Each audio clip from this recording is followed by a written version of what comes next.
Non mais là c'est pas possible. Encore un carton rouge pour le Barça. J'imagine même parce que les supporters barcelonais doivent ressentir en ce moment. Comment vous pouvez aussi bien démarrer un match et terminer comme ça? Lamine Yamal a été irréprochable, que ce soit dans sa communication avant le match. Dans le jeu, malgré qu'il était pris par 10 joueurs, il s'en sortait tout le temps. Rien qu'à voir ces images. Dès le début du match, il a commencé à se procurer des occasions. Et franchement, on va pas se mentir qu'il y a certaines occasions comme celle-là qu'il aurait dû marquer. Mais au moins ce qui est bien, c'est qu'il réussit à montrer la voie aux Barcelonais dès la 3e minute. À partir de là, je savais que ça allait être compliqué pour l'Atlético de Madrid parce qu'avec ce but-là, Lamine Yamal mettait un doute dans leur tête. Ça s'est vu sur le match, hein, le Barça a commencé à pousser. À la 25e minute, on a Ferran Torres qui vient faire mouche, mais qui aujourd'hui vraiment dans les déplacements a été très intéressant. Sur une passe décisive de Dani Olmo, Ferran Torres rentre dans la surface. Et là, il termine de la manière la plus chirurgicale possible, 2-0. Et là, l'Atlético de Madrid se retrouve à devoir tout refaire, même si Simeone sur son banc commençait à stresser. Lui qui a utilisé tous les stratagèmes pour se qualifier aujourd'hui, lui-même il le disait en conférence de presse, hein. Il avait dit qu'il avait un plan en tête, reposer ses joueurs en Liga pour se concentrer sur la Ligue des Champions. Sauf qu'au moment où on pense que le Barça va commencer à les écraser, et bah non, c'est là même qu'ils tombent dans leur travers. À 2-0, qu'est-ce que votre défense fout au milieu? Regardez-moi ça. Et quelle manière de défendre ça? Tu mènes 2-0, qu'est-ce que tu pars chercher au milieu? Reculer un peu, au moins calmer le jeu. Et bah là, malheureusement, à la 30e minute, ils se font prendre en compte. Magnifique remise de Griezmann. Et là, c'était terminé. Llorente sur le côté droit fait une magnifique passe à Lookman. Koundé était déjà en retard. Lookman vient, il pousse le ballon, but. Après, on a Ferran Torres qui marque le 3e but, mais c'est annulé. Et c'est ainsi que le match continue jusqu'à ce que Eric Garcia parte faire n'importe quoi. Voilà, carton rouge. Tout partait bien. Franchement, c'est pas possible. Remettez-vous en question, hein.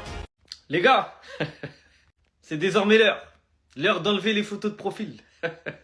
Non mais ça y est, c'est bon. On peut tous retourner à notre photo de profil originale. On a joué le jeu jusqu'au bout. On était nombreux. Il y en a même qui sont partis racheter des écouteurs à fil. Ils avaient les vrais AirPods. Ils sont partis acheter les anciens. Tout le monde a ressorti ses lunettes de soleil. On n'est même pas encore en été. Mais ça y est, on peut tout ranger. On peut tout enlever. Et on reprend notre vie normale. Merci à tous pour ce mouvement. Un mouvement collectif. Où on a pu voir que la communauté barcelonaise était très grande. Très très grande. Très solidaire. Qui aime l'humour aussi. C'est important. Mais finalement, c'est pas tout le monde qui est LeBron James. Le football, c'est pas le basket. Donc on aura bien rigolé cette semaine avec ce mouvement-là. Mais au final, c'est un échec. On a tous échoué. On l'a tous mis. On va tous l'enlever.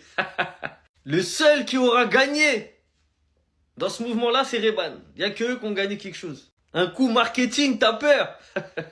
Comme en Coupe du Roi, comme face à l'Inter et aujourd'hui face à l'Atlético, je suis fatigué de venir vous faire des vidéos pour vous dire que je suis fier de mon équipe, qu'on a bien joué, mais que ce n'était pas assez et que ça s'est joué à des détails. Franchement, j'en ai marre de ça. Je vais tirer sur personne, je vais juste remercier Turpin encore une fois. Mais bon, comme c'est le Barça, tout le monde va fermer les yeux. Sur le penalty du 3-0, sur le geste non maîtrisé du gardien de l'Atlético, sachant que derrière, tu manges carton jaune de la part de Gavi pour un coup de coude, pour un truc beaucoup moins dangereux que ça. C'est dommage parce que c'était bien parti. Lamine, 2 tirs, 1 but. C'est lui qui lance l'option remontada sur un énorme pressing de sa part et une boulette de Clément Lenglet qui nous a fait des cadeaux. Décidément, il s'est rappelé qu'il était barcelonais à l'ancienne. Et Ferran Torres, l'action qu'il met, faut juste applaudir, mais lui, il aura sa vidéo. Parce que c'est bien de le critiquer, mais faut parler quand il est bon. Après que Gavi se fasse découper, on encaisse, ça a réduit le rythme du match. On a essayé de faire le piège du hors-jeu, mais l'Atlético nous connaissent très bien, ça peut pas marcher contre eux. C'est triste parce que tu sors face à une équipe qui est moins forte que toi, qui a moins joué que toi, aller-retour, mais tout ce que tu peux faire, c'est les féliciter. Maintenant, on va manger un pressing, on va se faire vanner. De toute façon, on a l'habitude. Mais s'il vous plaît, Laporta, Deco, donnez un mercato à Flick. S'il vous plaît. Sinon, vous les gars, vous en pensez quoi? Ramenez-vous sur cette importance en nuit. Le FC Barcelone a de quoi être très furieux sur l'arbitrage concernant les 2 rencontres face à l'Atlético Madrid en Ligue des Champions. Rien que par rapport à cette situation, Dani Olmo en première période, les Barcelonais sont furieux et reprochent à l'arbitrage un pénalty oublié sur Dani Olmo en première période. Donc là, il y a totalement pénalty, on est tous d'accord. Regardez, un coquet, il met son bras, Marcos Llorente le retient, il tombe, il y a pénalty. Ils n'ont pas à le prendre comme ça, les gars, dans la surface de réparation. L'arbitre n'a rien dit. Et c'est vrai que ça fait un petit peu beaucoup. Cette situation également fait pas mal parler. Où Gavi a un frappe, hein. Regardez, on est dans la surface de réparation, il y a le point de pénalty. Et ça doit être Clément Lenglet. Bon, il se protège, ok, mais voilà. On est d'accord que ça peut être aussi sifflé pénalty. Le bras est décollé du corps. Après, voilà, l'arbitre n'a rien dit non plus. Et on se souvient également sur le match aller ce qui s'est passé avec Musso, le gardien de l'Atlético, qui fait la passe à son défenseur qui arrête le ballon de la main.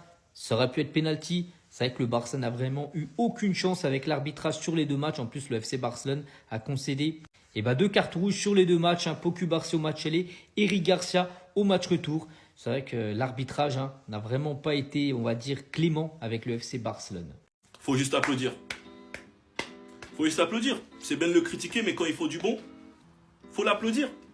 Il a été l'un des meilleurs joueurs sur le terrain. En quart de finale de Ligue des Champions au Metropolitano. Lui qui a été tant critiqué à juste titre parce qu'il ne marquait pas. Il allait mettre doublé face à Espagnol Barcelone, il a dit ça. Taisez-vous. Taisez-vous, arrêtez de parler, vous parlez trop, taisez-vous. Je lui ai dit, si t'es un homme, faut refaire ça en Ligue des Champions, je veux voir. Quart de finale de Ligue des Champions, match aller-retour, on perd 2-0. Buteur, passeur. Faut applaudir. Et il allait même mettre un doublé. Ferran Torres allait doubler. Il allait doubler. But hors jeu. L'un des meilleurs joueurs sur le terrain. J'applaudis la performance. On connaît tous la communauté barcelonaise. Rafinha en est l'exemple. Et c'est avec ce type de match que tu rentres facilement dans le cœur des gens. C'est avec ce type de match que beaucoup te donnent de l'amour et que tu prends de la confiance. Peut-être que c'est le match qui va le réveiller, on sait pas. Mais ce scénario ressemble fortement à ce qui s'est passé avec Rafinha. Archi critiqué jusqu'au match face au PSG. On sort, mais on n'oublie pas la peur de Rafinha. Aujourd'hui on sort, mais on n'oublie pas la performance de Ferran Torres. Sinon vous les gars, vous en pensez quoi? Ramenez-vous sur cette importance en nu. Cet arbitre, c'est l'envoyé du diable. Regardez les gars. Mais par pitié, regardez. Comment il n'y a pas carton rouge ici? Comment il n'y a pas carton rouge? Vous voulez voir les photos? Vous voulez? Mon compte peut sauter parce que je montre une photo comme ça avec du son. C'est pas possible. C'est pas possible. Regardez la photo, les gars. Non, mais c'est criminel. À tout moment, la vidéo, elle saute parce que c'est un caractère violent. Violent. Mais Fermin, déjà, il faut souligner son engagement. Après ça, le médecin le soigne, il s'en vient, il joue. Mais les gars, l'arbitrage veut quoi? La VAR marche pas. Les gars, on va zoomer comment? Vous voulez qu'on zoome comment? C'est incroyable en fait, c'est incroyable. En plus les gars, j'ai même pas envie de revenir sur ça. Si on perd cette remontada, sur cette action-là, les gars, je mélange tout. Wallah, on mélange tout. Mais regardez combien il est ceinturé. Regardez, Llorente, c'est quoi? Regardez. C'est quoi, Coquet? C'est ta femme ou quoi? Les gars, j'ai mal. En plus, fermer la tête là, s'il la met, Seigneur. Mais je suis désolé, l'arbitrage encore aujourd'hui est foireux. Il est foireux. Rafinha qui nargue les supporters de l'Atlético en disant « Vous rentrez chez vous au tour suivant » en expliquant clairement que l'Atlético va pas gagner la LDC. Rafinha, je t'aime de tout mon cœur. Je t'aime de tout mon cœur. Rafi Coco Jojo. J'ai popularisé un surnom. Mais fais-toi petit. Fais-toi petit. Parce que c'est toi qui allais mettre je ne sais combien d'intensité face à la France, alors que ton équipe, elle est trop nulle au foot, elle pue la merde ton équipe, t'es allé mettre de l'intensité de malade face à la France, et tu t'es blessé. Alors qu'on avait le match le plus important. Et on sait tous très bien une chose, on le sait tous. Avec Rafinha, ce match, on le gagne. On le sait. C'est pas grave, on cherche pas d'excuses. Moi, je veux juste parler à Rafinha en tête à tête, Rafi Coco Jojo. On peut pas voir des vidéos du genre circuler. Alors qu'on avait besoin de toi. On avait besoin de toi. Mais monsieur, avec sa personnalité, joue avec trop d'intensité, même dans des matchs qui servent à rien. Un match amical. Il n'y a aucun enjeu. Rafinha, j'ai déjà assez mal. Je ne veux pas voir ce genre de vidéo en plus. À l'année prochaine. Les gars, c'est tout. À l'année prochaine, j'ai rien à dire. Tu manges carton rouge, aller-retour.